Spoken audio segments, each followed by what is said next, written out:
quelque temps, j'ai l'impression d'ouvrir quasiment tous mes vlogs depuis ma chambre. Pour quelle raison? Je n'en ai aucune idée, je suis désolée pour ce manque de diversité, mais on va dire que le plus important, c'est ce que je vous raconte, non? Alors vous l'aurez compris, c'est l'ouverture d'un nouveau vlog, du d'ailleurs dernier vlog pour le Black November, parce que nous arrivons déjà doucement à la fin du mois de novembre, et quand je vois la date fatidique de Noël s'approcher dangereusement, je vous avoue que je suis un peu en panique, parce que pour l'instant, rien n'est encore prévu. Mais bref, c'est pas le sujet du jour. Alors pour ceux qui n'auraient peut-être pas suivi ou vu le vlog précédent, je le répète pour que tout le monde soit bien au courant, je suis un gros boulet qui a malencontreusement inversé les 2 dernières consignes du Black November. Donc, par conséquent, cette dernière semaine, j'étais censée lire des polar thrillers dont la couverture représentait un corps humain entièrement ou en partie. Chose que j'ai donc déjà fait la semaine dernière, qui m'a d'ailleurs valu un très beau coup de cœur, donc je suis plutôt heureuse. Et donc cette semaine, je vais m'atteler à la consigne qui a eu normalement lieu la semaine dernière, à savoir lire donc des polar thrillers, dont le titre comporte un ou plusieurs mots du champ lexical de la mort. Alors pour rappel, dans ma pile à lire, comme d'hab, j'avais donc mis 3 titres pour cette consigne. Le tout premier, c'était donc Le tueur de l'ombre de Claire Favant.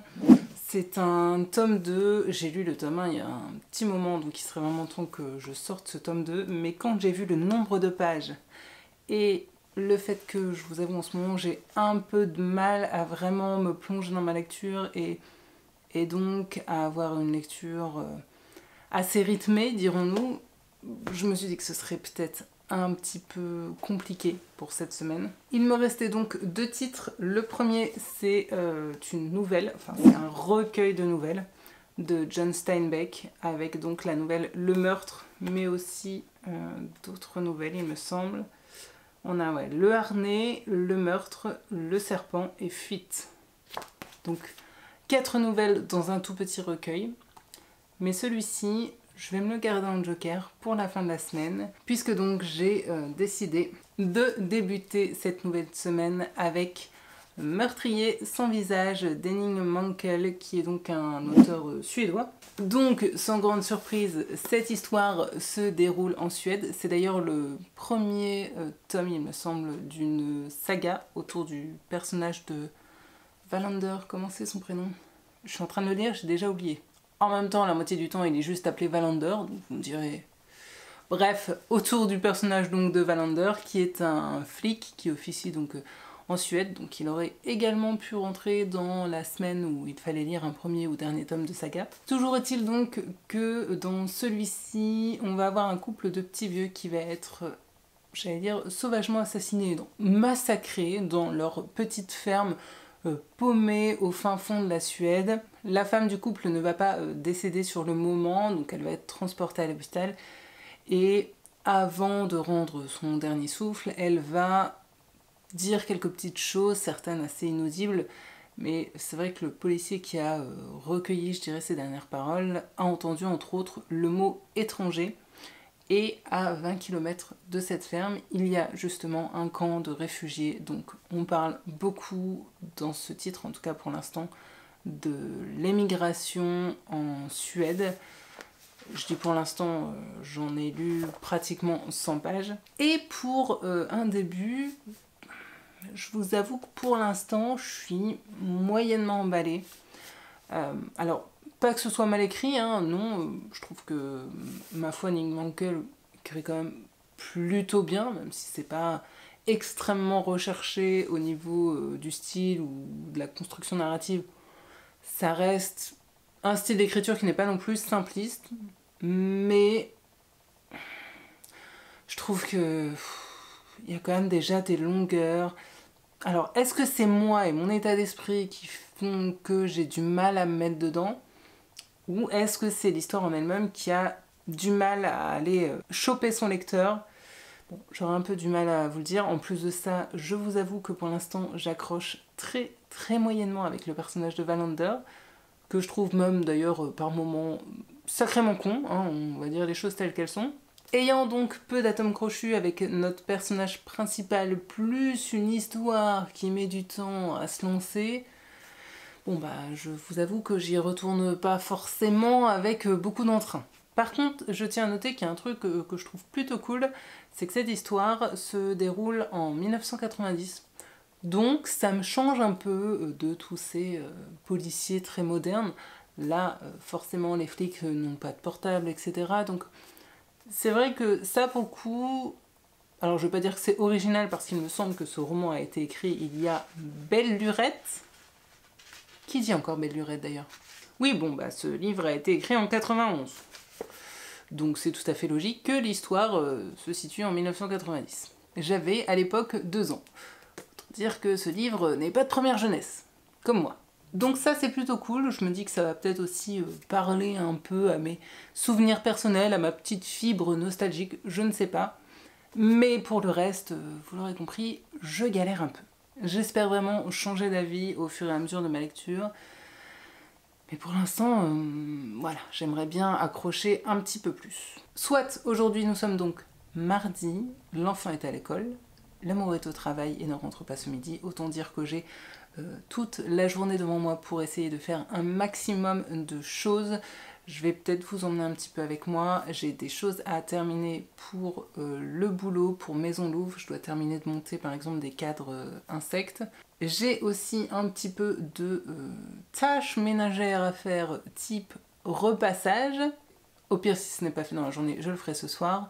Et puis j'aimerais vraiment aujourd'hui m'atteler au tri de mon dressing parce que d'une, ça fait extrêmement longtemps que je repousse ça alors qu'il y en a vraiment besoin, et de deux, parce qu'en ce moment je suis pas mal j'ai pas mal la tête prise par beaucoup de choses pas forcément très positives, et je sais que quand j'ai besoin de me vider un coup la tête, l'une des choses qui fonctionne le mieux, et je pense que je ne suis pas la seule, c'est de faire du ménage ou du tri, ou voilà, ce genre d'activité qui va me permettre de mettre en ordre et de cleaner mon intérieur et me donner du coup un peu l'illusion aussi de mettre de l'ordre dans ma tête. Des fois, ça peut aider sur des pistes de réflexion, des fois pas du tout, mais au moins j'en retirerai un bénéfice puisque mon dressing sera enfin trié. Soit je vais donc arrêter de blablater parce qu'à mon avis cette intro va déjà être beaucoup trop longue, et je vous reprends dès que possible avec moi dans la journée.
Est-ce que vous avez remarqué que je vous ai lâchement abandonné pendant plusieurs jours? Parce que je vous confirme que c'est le cas. Et d'ailleurs, je ne sais pas si vous avez remarqué aussi, mais je n'ai pas fait la moitié de ce que j'avais prévu de faire la dernière fois que j'ai pris la caméra. Bon bah, on appelle ça les aléas de la vie. J'ai été pris par le travail, par plein d'autres choses, ce qui fait que je n'ai absolument toujours pas trouvé le temps de trier mon dressing. Un jour, je vais finir par y arriver, en tout cas, je l'espère. Et côté lecture, ça a été aussi compliqué d'avancer pour 2 raisons. La première, c'est que j'ai finalement assez peu eu de temps à accorder à la lecture. Et la deuxième, c'est que je m'ennuie profondément dans ma lecture actuelle. Pour rappel donc, je suis en train de lire Meurtrier sans visage d'Henning Mankell. Je sais que cet auteur est une sorte d'icône de la littérature policière noire suédoise. Mais j'avoue que pour l'instant avec moi, ça ne le fait pas du tout.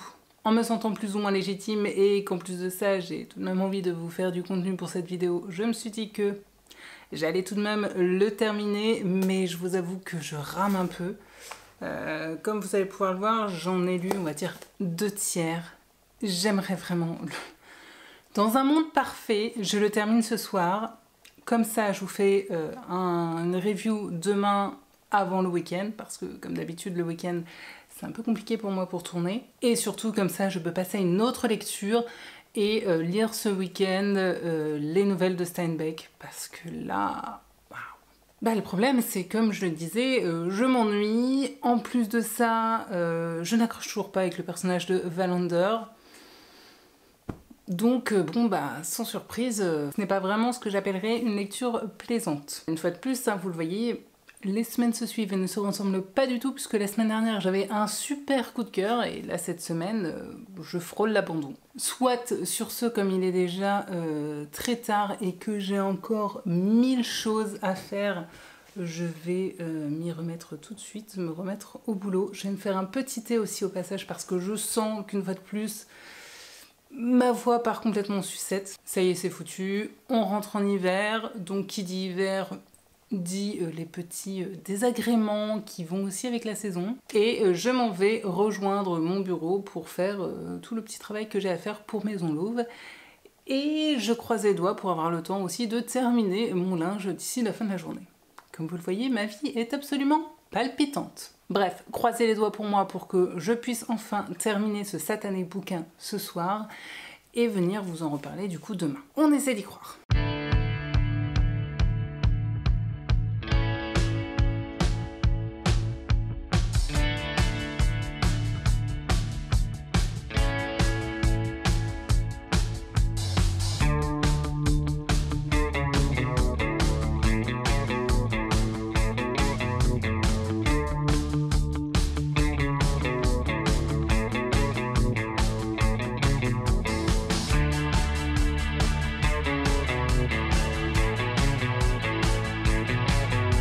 Bon, ça y est, nous sommes vendredi et je vous reviens parce que je viens tout juste de terminer ma lecture de Meurtrier sans visage. Alors sans plus de digression et sans plus attendre, il fallait vraiment que je vienne vous dire tout de suite ce que j'en avais pensé parce que j'ai un peu besoin de vider mon sac, je crois. Alors, j'ai cru comprendre qu'Henning Mankell était un auteur connu et reconnu dans le milieu du roman policier suédois, mais alors je dois vous avouer que pour ma part, cette première expérience avec lui fut une vraie déception.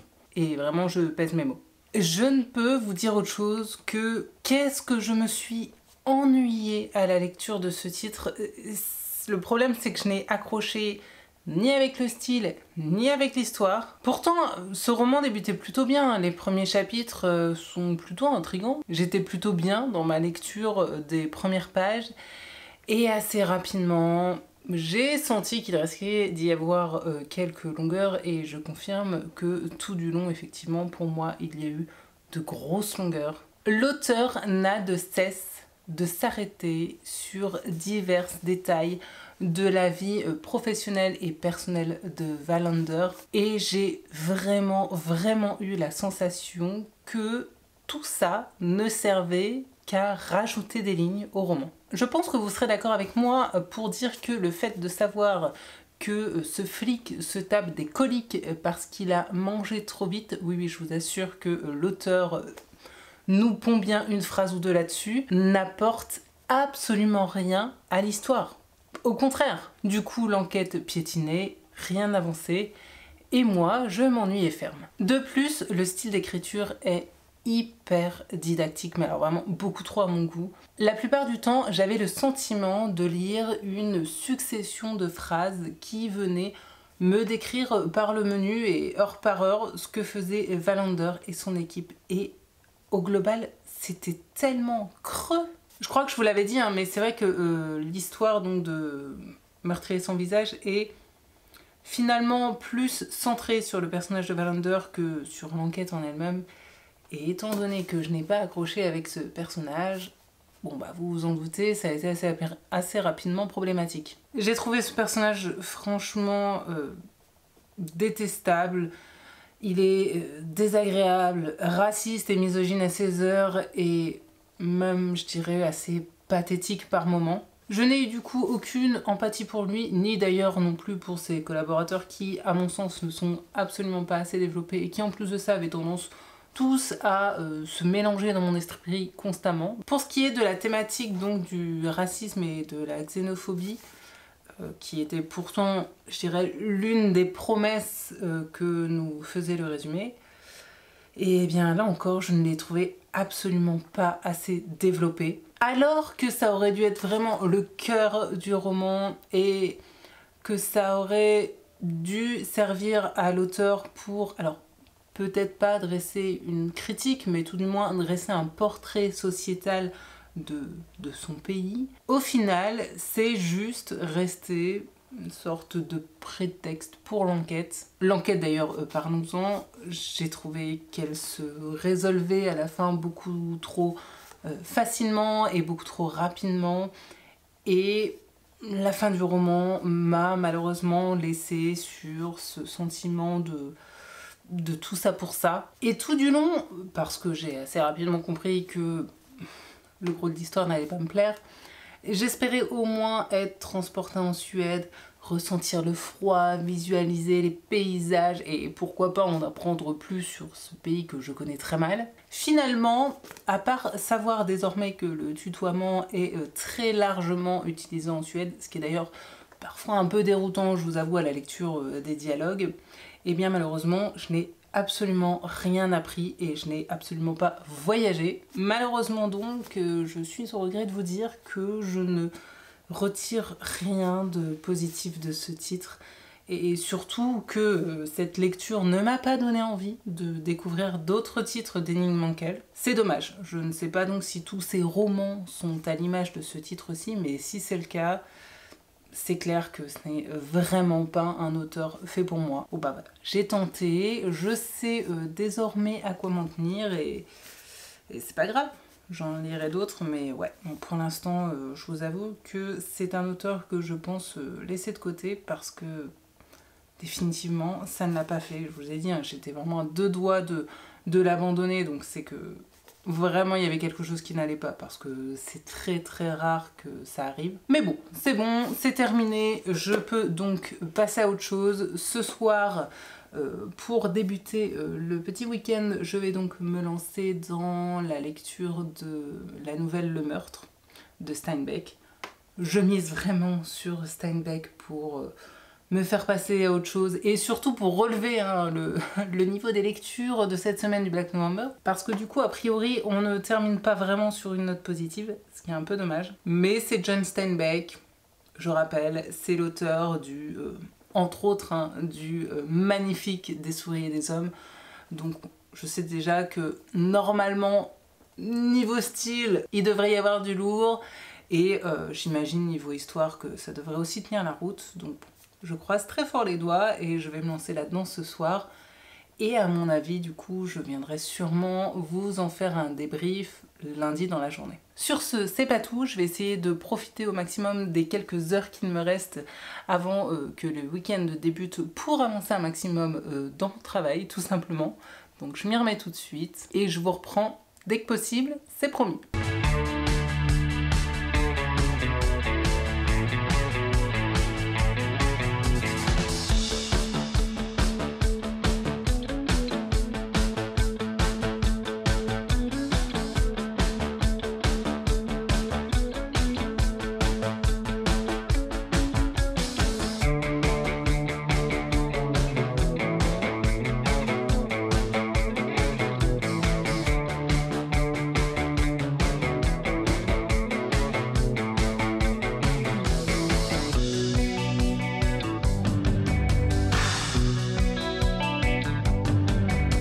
Nous sommes lundi et sans surprise, qui dit lundi dit que je viens clôturer ce vlog. Alors avant de vous faire un retour concernant ma dernière lecture, parce que j'imagine que c'est bien sûr ce que vous attendez, j'avais envie de prendre vraiment juste 2 minutes, et j'espère que je serai écoutée, pour vous demander une toute petite aide en tant que petite créatrice, parce que vous le savez sûrement, ici ce que je vous propose c'est du contenu totalement gratuit et je ne vous demande vraiment pour le coup rien en retour. Je le fais parce que j'ai envie de le faire, parce que j'ai envie de partager, parce que j'ai envie de créer une sorte d'émulsion à mon tout petit niveau autour du livre et parce que je suis tellement heureuse à chaque fois que l'un ou l'une d'entre vous vient me voir en message privé pour me dire « Waouh, j'ai découvert ce livre grâce à toi, merci parce que c'était génial et que sans toi je ne l'aurais jamais lu ». Mais vous vous en doutez donc, le contenu que je crée sur cette chaîne ne va pas remplir mon frigo ni payer mes factures. Et contrairement à l'adage, non, nous ne pouvons pas vivre d'amour et d'eau fraîche. Alors oui, à côté de ce que je fais ici, certains d'entre vous le savent peut-être, je suis ce qu'on appelle une petite créatrice, une petite artisane française. Je crée donc des choses de mes mains et le problème c'est que lorsque l'on est petit créateur, vous devez vous en douter, c'est très difficile de se faire connaître, c'est très difficile d'être pris au sérieux. Et les gens ont tendance à penser qu'un compte par exemple Instagram avec des milliers de followers va être tenu par une personne peut-être plus professionnelle, au produit peut-être plus qualitatif qu'un petit compte, ce qui est, je tiens à le dire, complètement faux. J'ai même envie de dire que parfois les petits créateurs sont, je pense, bien plus consciencieux et professionnels que des gros comptes qui vont vous revendre en masse des merdouilles provenues de l'autre bout du monde, mais c'est un autre débat. Alors aujourd'hui, je ne vous demande pas de passer des commandes pour soutenir mon travail, je me dis juste que ne serait-ce que si chacune des personnes qui regardent cette vidéo pouvait aller suivre la page Facebook de Maison Louvre, qui est mon bébé professionnel, qui est ma marque que j'essaye tant bien que mal de faire connaître, et eh bien cela me rendrait un énorme service, vous ne pouvez pas savoir à quel point. Donc vraiment un grand merci d'avance à toutes les personnes qui prendront le temps d'aller appuyer sur ce petit bouton suivre, parce que si pour vous ça ne représente rien, je vous assure que pour les petits créateurs c'est énorme. Donc voilà, je vous remets toutes les infos par rapport à ma boutique en ligne et à mon compte Instagram, je pense quelque part là ou de l'autre côté. Et une fois de plus, vraiment un énorme merci à toutes les personnes qui m'aideront de cette façon, parce que ça ne prend pas beaucoup de temps, c'est tout à fait gratuit pour vous. Mais j'ai encore le tout petit espoir que cela puisse, un moment ou un autre, faire la différence. Sur ce donc, je vais arrêter de vous embêter avec mes histoires professionnelles et je vais bien sûr vous parler de ma toute dernière lecture du Black November, parce que oui, ça y est, le Black November est clôturé et vous savez quoi, je pense que c'est la première année où je l'ai terminé sans tricher, c'est-à-dire que je n'ai pas eu besoin de rajouter quelques jours à la fin, car j'ai terminé ma toute dernière lecture samedi, c'est-à-dire officiellement le dernier jour du Black November, et je vous avoue que j'ai une petite fierté personnelle par rapport à ça. Donc souvenez-vous, ma dernière lecture, parce que je suis une énorme quiche qui s'est plantée dans les semaines, dans les consignes des différentes semaines, était donc Le meurtre et autres nouvelles de John Steinbeck. C'est donc un recueil de nouvelles qui compte 4 nouvelles, qui fait 120 pages. Ouais, c'est à peu près ça donc. Grosso modo, chaque nouvelle fait 40 pages. Alors, je crois que je vous l'avais un petit peu dit, mais c'est vrai qu'après ma relecture absolument grandiose de Des souris et des hommes, il était tout à fait normal que j'ai envie de me replonger dans la plume de John Steinbeck. J'ai donc décidé d'attaquer ce petit recueil de nouvelles avant de me tourner vers le beaucoup plus conséquent Les raisins de la colère. Alors je dis souvent que l'exercice de la nouvelle est, pour moi je pense, l'exercice d'écriture le plus difficile, d'autant plus lorsqu'on est sur un vrai format nouvelle, c'est-à-dire donc avec des textes assez courts comme ici. Et par conséquent, si vous suivez la chaîne, vous devez savoir que je suis assez rarement emballée par des recueils de nouvelles, même si cela arrive, hein. Je pense par exemple à Différentes saisons ou encore à Nuit noire, étoile morte, qui pour moi sont 2 recueils absolument excellents de Stephen King. Et malheureusement, le meurtre et autres nouvelles ne fera pas exception à la règle. Alors attention, hein, c'est resté très agréable à lire. J'ai passé un bon moment de lecture parce que ça reste écrit par Steinbeck et que, quoi qu'on en dise, ce n'est pas pour rien qu'aujourd'hui c'est devenu un auteur classique américain. Mais pour moi, ce n'est clairement pas au niveau de Des souris et des hommes, qui certes est un roman, mais qui n'est pas non plus un roman extrêmement gros.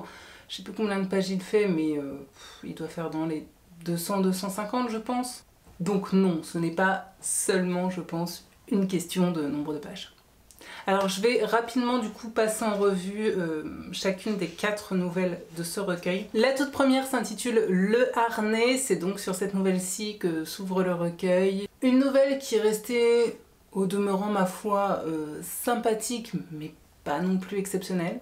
Ceci dit, j'ai vraiment beaucoup apprécié la façon dont Steinbeck a su camper ses personnages, la façon dont il a su leur donner vraiment corps, et ce en quelques pages seulement. Et je comprends encore plus aujourd'hui pourquoi Stephen King est un grand fan de John Steinbeck, il s'en est jamais caché. Et d'ailleurs, pour rappel, il a écrit le roman Blaise sous son pseudonyme Richard Bachman, qui est une sorte de réécriture de Des souris et des hommes, que sans surprise j'ai absolument adoré.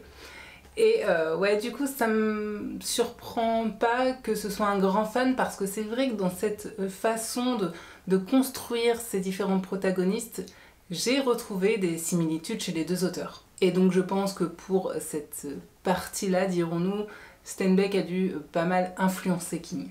Le recueil continue ensuite avec donc la nouvelle qui s'intitule Le Meurtre, qui a donc donné le titre à ce recueil, qui est une nouvelle que j'ai trouvée vraiment bien écrite, qui plonge une fois de plus le lecteur dans le quotidien d'un paysan californien. Décor et thématique très récurrents, si ce n'est constant chez Steinbeck. Par contre, je ne sais toujours pas quoi penser de la fin, que j'ai trouvée aussi glaçante que dérangeante et un poil déroutante. Bref, une nouvelle vraiment très bien, mais une fin qui m'a laissé un peu perplexe. Vient ensuite la nouvelle Le Serpent, et alors pour le coup je ne sais pas si je suis passée à côté d'une potentielle métaphore ou quoi, mais je n'ai pas compris la chute de cette nouvelle. Voilà, peut-être que c'est juste moi qui n'ai pas su connecter mes neurones, mais ouais, cette fin, je suis restée un peu comme dos rond de flanc. Et c'est dommage parce que j'aimais beaucoup cette ambiance bizarre, inquiétante et presque parfois glauque de cette nouvelle, un peu à la Alan Poe. Mais alors, la fin a vraiment fait retomber l'ensemble comme un soufflet. Et enfin, le recueil se termine sur la nouvelle Fuite, qui est une très bonne nouvelle qui retrace la déchéance rapide d'un jeune homme. C'est une histoire assez terrible et j'ai beaucoup aimé la tension et aussi le côté un peu nature writing qui se dégage de cette nouvelle. Donc ouais, je pense que c'est probablement l'une des nouvelles que j'ai préférées de tout le recueil. Meurtre et autres nouvelles compte donc, vous l'aurez compris, 4 nouvelles qui, je trouve, vraiment se valent totalement, que ce soit en termes de qualité ou en nombre de pages. C'est donc globalement un recueil que j'ai trouvé très équilibré, et ça c'est plutôt appréciable parce que ce n'est pas toujours le cas. Les 4 histoires nous embarquent donc dans cette campagne californienne qui est le décor de prédilection de l'auteur, donc en ça, pas de surprise. Bien sûr, j'ai adoré la plume de Steinbeck et particulièrement sa façon de camper les personnages et aussi de nous décrire cette campagne californienne sous un jour, je dirais, beaucoup plus pauvre et sombre que l'on a l'habitude de nous être conté. Malheureusement, c'était, je pense, juste trop court à mon goût et c'est vrai qu'à la fin de chaque nouvelle, je ressentais un manque, tout simplement. Je préfère vraiment quand il approfondit beaucoup plus ses personnages, donc c'est certain, ma prochaine lecture de cet auteur sera l'un de ses romans, ce qui me permettra, je pense, de beaucoup plus apprécier la sensibilité et la qualité de sa plume. Donc il y a de fortes chances pour que le prochain qui y passe soit donc le très célèbre Les raisins de la colère, même s'il va falloir que je me dégage un petit peu de temps pour ça, parce qu'il a un nombre de pages pour le coup assez conséquent. Voilà, c'est donc ainsi que j'ai terminé mon Black November. Alors je dois vous avouer que cette édition 2024 n'a pas été, je pense, la plus réussie. Alors, comme je l'avais dit, c'est vrai que j'avais parfois l'esprit peut-être un peu trop occupé pour être vraiment tournée vers mes lectures. Mais je pense aussi qu'il y a tout simplement des titres avec lesquels ça ne l'aurait de toute façon pas fait, que ce soit là maintenant ou à un autre moment. Cependant, je vais retenir mon énorme coup de cœur que j'ai eu pour donc Les blessures du silence de Natacha Calestrémé, qu'une fois de plus, je vous recommande les yeux fermés. Et je retiendrai également ma plutôt bonne découverte de Max Monaghan, qui était donc une auteure que je ne connaissais pas du tout et que j'ai très hâte de pouvoir relire. Donc voilà, ça c'était vraiment très sympa. J'espère que de votre côté, ces dernières semaines ont été plutôt des réussites côté lecture. Et j'espère vraiment que le contenu de ces vidéos et ce format peut-être un peu plus vlog détendu vous plaît toujours autant. Je le répète, hein, vous le savez, je suis toujours vraiment ouverte aux idées, aux critiques, si elles sont constructives bien sûr. Donc n'hésitez pas vraiment à venir me dire en commentaire ce que vous pensez de ce contenu et ce que peut-être je pourrais améliorer. D'ailleurs, l'une d'entre vous m'a demandé il y a quelque temps de ça de refaire peut-être des top thrillers, parce que c'est vrai que c'est quelque chose que j'ai assez peu fait sur la chaîne. J'avais de toute façon dans l'idée de vous faire prochainement un top de mes meilleures lectures depuis mes débuts sur Booktube, parce que bah mine de, je pense que ça fait maintenant 6 ou 7 ans que je fais des vidéos et que je comprends aisément que vous n'ayez pas envie de vous retaper les centaines de vidéos que j'ai déjà pu sortir pour aller piocher, je dirais, les meilleurs titres entre guillemets. Donc je vais essayer de vous faire ça, de vous faire des tops un peu plus dans la littérature noire, parce que c'est ce que je préfère lire et parce que c'est un contenu que je trouve un peu sous-représenté sur Booktube. Donc si je peux, à mon échelle, apporter ma toute petite pierre à l'édifice, ce sera avec grand plaisir. Donc voilà, j'essaie de vous préparer ça pour la fin de l'année ou début 2025. Bien sûr, il y aura mon top de l'année qui va arriver en début de l'année prochaine. Bien sûr, il y a la deuxième partie de mon énorme book haul qui est déjà tourné depuis un moment, qui va normalement popper bientôt sur la chaîne. Et puis voilà, toujours des points lecture, parce que pour moi ça reste l'essence même d'une chaîne Booktube. Et j'espère que tout cela continue à vous intéresser, à vous divertir et que vous serez toujours là au rendez-vous pour mettre de jolis petits pouces levés. Sur ce donc, moi je vais m'atteler au montage de cette vidéo, il serait grand temps. Et jusqu'à la prochaine, comme d'habitude vous le savez, je vous souhaite bien sûr paix, amour et littérature dans vos cœurs. Bye!